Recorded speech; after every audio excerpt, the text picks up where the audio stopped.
questions, and I wanted to actually do something a little bit different, if you'll allow me, as I speak today. I want to get a little bit personal, because for a conference like this, where bravery is such an important part of technology, I took some time to think about what bravery meant to me and how it shaped my career and where I went with it. And actually what I realized was, I don't think I've been that brave. I think I've just been indifferent in certain ways. And I want to explain what I mean by that. And I also want to tell you how I found my bravery. And for me to tell you all of this, I actually have to start from the very beginning, from when I was a little girl. And you'll understand at the end why I'm starting here.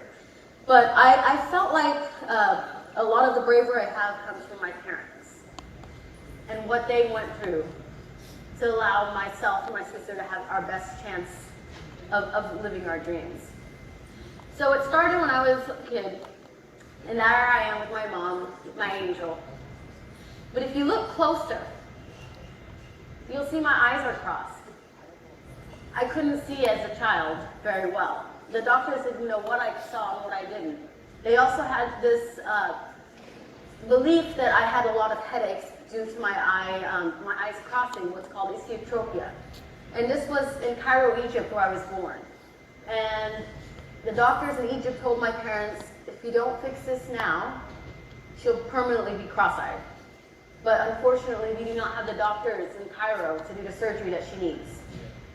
So my parents, being as brave as they were, decided that they would go to America, where my aunt was living in Houston, Texas, and see a doctor who was one of the only surgeons who would actually do surgery on an infant, childhood cross-eyed surgery to kind of repair what my muscles weren't able to do.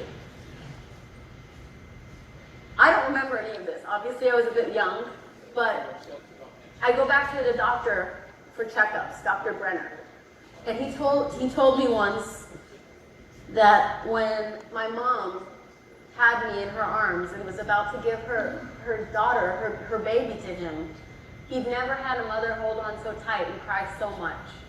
And she kept saying, she's too little. I can't let her go, she's too little. That day, my mom was brave because she had so much fear. But she put all of her fear aside because she wanted the best for me. She wanted to give me a chance at life where I could see, and I wouldn't have these headaches. And so she let me go. And I'm very lucky that she did, because I survived the surgery, as you can see. But I wasn't done with my surgeries. It was more of a severe case than they thought. So they said, you're going to have to bring her back once she's a bit older. By what happened and other things that were happening within Egypt, my parents decided that they wanted to move to America. They wanted to immigrate to America because they felt that medically we would have the best chance, that myself and my sister, two women, would have a better chance in America, and they wanted to give us everything that they could. So they were brave again. And my father kind of jumps in and just goes for it, and he's very much an optimist. My mom is such a thinker. And so the move was very difficult for her. But again, her bravery always came first because she would put us before her. And this continued when we came to America. I had the second surgery. I was better, but I still wasn't out of the waters. But past the surgeries, I started to just be a normal kid, right? What did a normal kid need for me? Belly dancing. I'm from Egypt. I love to dance. I would dance anywhere and everywhere. You take me to a restaurant, you take me anywhere, and you'll see me. I won't eat. I'll just be going from table to table asking if they wanted to see me dance. Can I do a dance? Can I do a show for you? I just put music on, and it was a wrap. And then as I got older, I would start to make little presentations and experiences for my parents. I'd move all the furniture aside, and I'd say, okay, I have a new song that I made a dance out to. Okay, I want you guys to watch. And my poor family would have to sit and watch me dance. And it was such a big, I just always wanted to put on a show. I wanted to make people smile. That was such a big thing for me. So I continued to do this. And then I had to have, a little bit later, I had to have my last eye surgery because my eyes were starting to cross again. And unfortunately, they said that they couldn't fix the surgery, they couldn't fix my eyes just with surgery, and I would have to wear a patch because one eye was significantly weaker than the other. And so in order for my eyes to straighten out, I would have to start wearing a patch. So my parents put me through the third surgery, and then I started to wear the patch, and then my life started to change. It was about the same time that they put me into dance school because they thought, wow, she loves dancing so much, we should encourage this. And I didn't love dancing so much after that. I couldn't pay attention very well. I couldn't remember choreography. I didn't look like everybody else. I didn't dance like everybody else. I would learn the moves, but I would just get really distracted. And I also was wearing a patch every day with glasses over the patch. I was darker than the other kids. My parents weren't like them. I didn't eat the same thing they ate at lunch. I just felt so different, so different, that my joy for life started to evaporate. And that was a very young age to start feeling that way. And so I just started to find a way to just be okay on my own. I kept in dance school, I kept in drill team, and I did the extracurricular activities, but for me, my happiness only came behind closed doors now. I performed for myself, and that was it. That's when I actually put the music on and danced for fun. Didn't matter that I didn't look right, I didn't do it right. It didn't matter that none of that mattered. And about this time is also when my parents brought home the first desktop. A long time ago. This was a really big deal. Big desktop that they brought home, and I was really fascinated by it. And they saw me kind of tinkering with it, and that I was like somehow learning things on it that they weren't even sure how to do, and so they decided to put me into a programming class. And I learned basic programming. So anybody out here, I've just aged myself. So you know what I loved about the computer? It never judged me. The computer didn't care what I looked like, that my eyes were crossed, that I was different, that I had ADHD, that I had temper tantrums, that all of those things that made me feel lesser than, the computer didn't care about. If your algorithm was right and you programmed something, if you had a semicolon in the wrong place, if your logic was wrong, the computer won't lie. It doesn't judge you. If it's me or the most popular girl in school and we have the same issue, it doesn't care. It doesn't judge you. It's black and white, zeros and ones, it's binary. And I love that. I loved it because I could work so hard and create these awesome experiences and not feel held back by things that were in my head. All the things that made me so insecure. So I kept pursuing computers. And what happened was, by writing software and creating experiences, I started to get confidence again. I started to write games that I thought would be fun. Like as a kid, what was I doing? I was playing Mad Libs, so I decided to write this algorithm that would figure out what's an adjective, a verb, or a noun, and eliminate it, and then ask the user to input an adverb, verb, noun, whatever it is, and out would come an Mad Libs. Or I had this, I was a Nintendo player at the time, so I would have these little fun games where, I could go into all the games I created, but I won't because it'll take forever. But suffice it to say, I love the computer because we were friends. We created stuff together, and then I could anonymously put that out to the world and bring joy in other ways to people. I never stopped dancing. So fast forward a few years, and the school I'm at is going to New York City for a trip. When we got there, my life changed again. New York City. This is one of the most incredible places, right? Being here is such an honor, by the way, right? This is such an amazing venue. What I love about New York, was people were different there. No one looked the same. And when I took dance classes there, no one told me I had to look exactly like everybody else and that my arm wasn't in the exact right place or that this was wrong or that was wrong. People just danced. They listened to the music. They vibed off of it. it just felt amazing, and I made a decision during that trip that I needed to find my way to New York City. So remember, immigrant parents, education was so important. So they said, if you want to go to New York, you have to go somewhere that has a really good program where you can get a good degree while you also pursue dance. So I worked really hard, I studied, and I got into Columbia University. So I was going to New York. Because of the circumstances, I also had to work quite a bit. I had to get loans, and I had to get different things in order to be in New York, but it didn't matter. I was in New York, and I was going to do whatever it took to be there. And once I was at Columbia, it was great. And I'm going to fast forward a little bit through my college education to kind of go through what I found through bravery, or the lack thereof, and what I mean when I say indifferent. Why was I able to get a degree at Columbia University in computer science as a girl?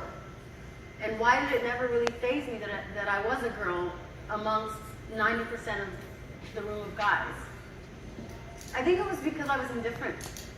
I had gotten such a big shell around myself by being different from such a young age for other reasons that I never cared if I belonged anymore, because I knew I wouldn't.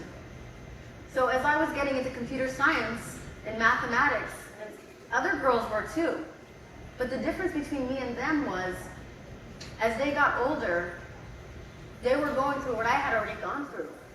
They were going through that idea of being different. Why are you coding as a girl? None of the boys will like you. Boys don't like smart girls. And it may not seem like a big deal, but to a 12, 13, 14-year-old girl, that is a huge deal. To feel like what you're doing is going to make you an outcast, is going to make you less popular.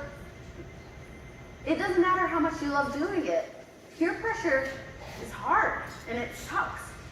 And I saw girls drop out because they didn't want to be different.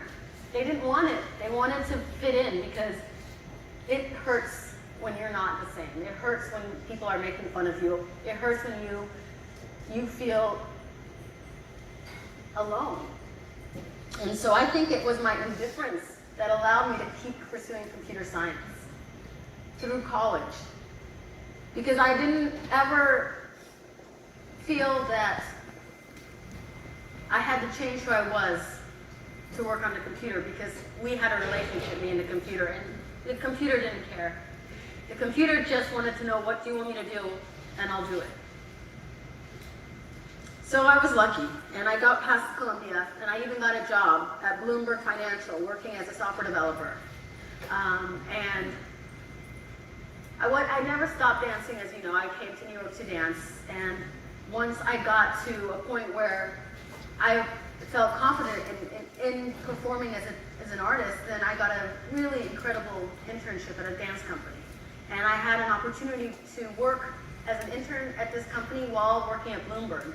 And then in a year, I was going to see where I was, hopefully have all my college loans paid off, and then start pursuing dance professionally. So I did it. I was doing that double life, writing software during the day, dancing at night, weekends. The year came by. It was time for me to pursue this full-time opportunity as a dancer. And as a dancer, you don't get really good health insurance. So I also decided this was a good time to make sure I had all my I's dotted, T's crossed, everything was good medically. And then that's about the point where I found out I had cancer. I had something called retroperitoneal sarcoma. It was wrapped around my right hip. And the doctor did not know if I would be able to walk after they removed the tumor, because it was because of the location. He was really patient. 7 hours later, they were able to remove the tumor, keep my leg intact. And we were optimistic. 2 weeks after that surgery, they found out from a pathologist that the tumor was it was a high-grade sarcoma, which meant that it had a big likelihood of metastasizing. Even though they took it out, anything left could metastasize. So they decided to do something that had never been done before. Well, that was new. which was called interoperative radiation. And what that meant was they opened me up again, and they moved all my organs aside, and they pointed a beam of radiation at my hip where the tumor was. And then everybody had to leave the room because the amount of radiation that was about to be put through my body was very dangerous. So they set me up, they left the room, they pressed a little clicker button, and they burnt my muscles in the process. They definitely killed any cancer cells, but they were still there. But the other side of it was I couldn't really walk. And my leg was a dead weight. I could only drag it. There was no muscle there that could survive it. And I had to relearn how to walk and dance and exist. But I'd learned from my parents, from everything that they've done to give us opportunities, that life happens. And you have to just deal with it, because what else can you do? So I said, okay, cool. I'm not going to be a dancer, but I have this awesome job at Bloomberg Financial where I'm writing software for traders. I was part of futures and options trading. So I said, okay, this is fine. This is okay. Because you know what I found at Bloomberg? I found out how much I loved to write software again. I fell in love with the computer in a different way. I realized, and anybody here who writes software, or anything you do with an IT, that we're artists, we're creators, we're poets. I got so into what I developed. I wanted to make sure that whatever challenges I was given, working with a team, whatever code I wrote, it would outlive me, and people would inherit it, and I would be proud of it, because now I had a new way to be creative. How you come out with it. Everybody has different ways of approaching an algorithm, of how they break out their code. How some people like that with a lot of files, other people like to be more succinct, other people, there's so many decisions you got to make as a software developer that you're constantly creating. And then once you have the code written, you get to be this investigator that finds all these random bugs and then figure out how do you solve these bugs. It's so much fun. So life took a different direction for me, but I found something new to have a passion for. And then I got also the news 6 years later that I was cancer-free. And so I thought, okay, I've had a great 6 years at Bloomberg, and apps were just starting to get popular. So I left Bloomberg and started being a freelance app developer. And that's when I went to the Worldwide Developer Conference in 2017. When I was at that conference, they were talking about how wireless chips are getting smaller. Now you can embed them in different objects such as toasters and at home things, and of course, me being a dancer, I was like, how could I do this with dance? I had a whole other use case that I was thinking of. And so that's what started the idea behind Illuminate, wearable wireless lighting that's seamlessly controlled from one central source. So bravery, you want to talk bravery? No one had ever done this, and this was there was no funding, there was no elevator pitch, because no one could understand what I was saying. It had never been done before. I was trying to explain, well, because the lights are wireless, and you can do things where the choreography matches the music, matches the lights, and it's all this light show, but they didn't get it. So I had to just go for it. Luckily, I had some pretty brave friends. And this is the prototype. This is an EL sequencer from SparkFun.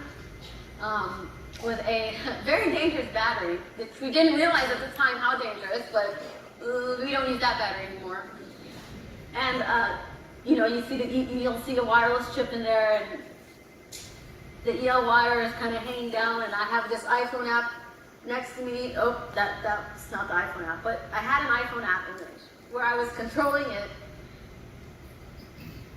It was something, and I knew I had to keep pursuing it. And through time and persistence, it went from this fun thing to these suits, to these characters, to these robots, people. I created something where I put my two loves together, dance and technology. And I was brave enough to do it because I knew what it was. I knew from my life's experiences what it's like to have nothing to lose. So I went for it. And through the years, we've had some great success. If you saw the video earlier, it's been incredible, from being on America's Got Talent to cruise ships to shows around the world. We have a theater show that tours. We have an education program. And things are going really well for the company. And I started to become somewhat of a person people went to find out what can you do with technology now and art, and how can you merge them. STEAM and STEM were just starting to pick up. And it was incredible. And I think what I loved most was inspiring young girls and kind of trying to show them that you can be a super cool girl, get your nails done, hang out with your girlfriends, pajama parties, all of that, and still be super smart. And that was really a mission that I wanted to tell, which seems so simple, but yet we need more of that, because we need more girls in coding. And so within the team, we started to do things where we presented what we do with different programs around the world, and things were going quite well. I had the most amazing team of people who really trusted each other. And what we created was something called co-inspiration, which is similar to collaboration, but what's different is people from very different backgrounds are coming together to create a product. We had software engineers and hardware engineers and people who soldered and techies talking to people who stitch and design the suits, to the dancers who were performing in it, to the choreographers and creative directors, and the people in the office who were making sure the shows could actually happen and getting all the logistics together. We have such an incredible group of people that love working together to create experiences and not being afraid to take chances. Because in what we do, there isn't any sort of a blueprint. There's nobody to follow. No one had done this. So we had to really trust each other. The dancers had to know that sometimes you may get a shock. It's okay. We got you, don't worry. And the techs had to understand that the dancers really needed certain things to be a certain way so that they could feel comfortable performing without worrying about what's happening on their light suits. And we started to really develop some cool systems. And I always tell people, it's like if you go to like a NASDAQ race or something and you see the pit stop, whenever something was wrong, we had a way of like, the dancer would come off the side stage, the tech would open them up, they'd do something really quick, they would do all these little things, zip up the dancer, tap them, you're good to go back out on stage. There was so much trust in an environment like that where you're actually wearing physical electronics and allowing someone else to basically make sure you're okay during it. So we just kept growing. We had more ideas. We had so many things in the pipeline, and I had such an incredible team of people making sure things go well. But then something happened again. I wasn't feeling quite right. And I went to the doctor again. This time I was diagnosed with acute myeloid leukemia. It was a secondary cancer caused by the radiation from my first cancer. At the time, as I said, it was a very, I guess you could say, new technology that they were using, and since I'd had my operation, they'd lowered the amount of radiation they used quite a bit. Unfortunately, because I had been through it, within my bone marrow, there were chromosomal changes, so that I was not creating stem cells the way that I should, which was essentially resulting in leukemia. This is such a new way of getting leukemia that the survival rate without a stem cell transplant was 1%. That was my odds, 1%. So I knew I had a fight ahead of me, but I knew we were going to have to figure it out. So I tried to stay optimistic. I tried to smile as much as I could. Even as I lost my hair, I still tried to be optimistic. I still tried to say, oh, this is fine, we got this. I was really lucky because my sister, she was my stem cell transplant donor. She was 100% match.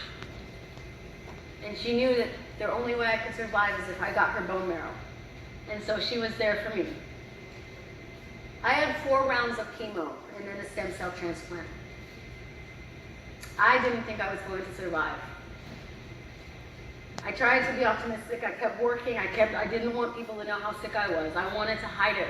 I didn't want anybody, especially within the company, to know how weak I really was. I wanted to stay strong.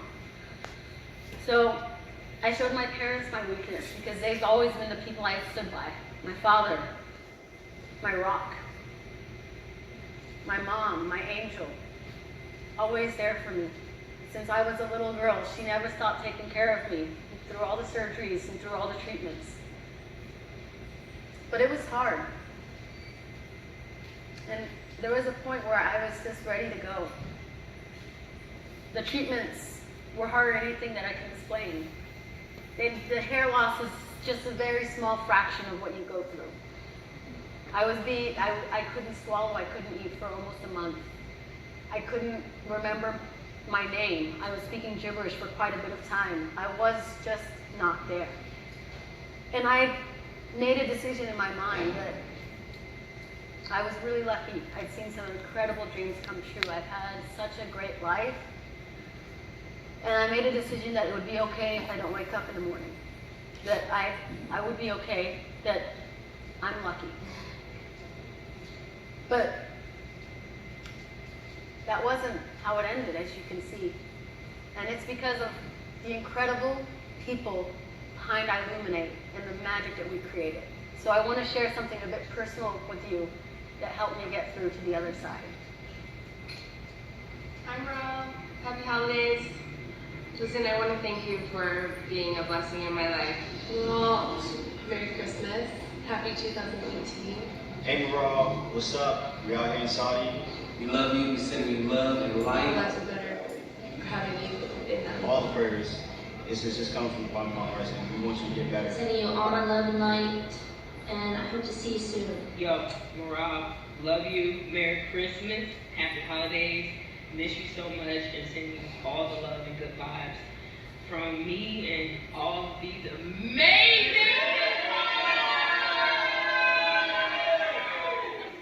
and somebody in the little box.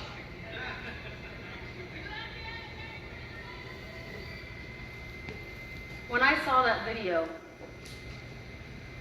and the many videos, it actually took my mom a few days to even show the videos to me because I was so sick. I tapped into that person that my mom wanted me to be when I was a baby, when she put herself and her fears aside because she wanted the best for me. I realized that it wasn't about me anymore. Even if I was okay to go, we had more to say as a company. These people, these incredible artists, this family that I created, were always there for me. And they were lifting me up when I was the weakest. They sent these videos when they were in Saudi Arabia performing for 4 months, for a month in several different cities. At the same time, the other shows kept going. They never skipped a beat. They had me. They had my back. They didn't know what their future was. They knew how sick I was, but they were brave and they never questioned what would happen next. And they stuck through with me and with Illuminate. And so I guess what it comes down to is bravery is pretty special, and allowing yourself to connect to people through art, through technology, through science, and through just being human and being honest with each other, you create these incredible bonds that help push us forward as people, as groups. And now, I'm happy to say I'm here. I'm strong. I'm 1 year cancer-free again. And now, thank you.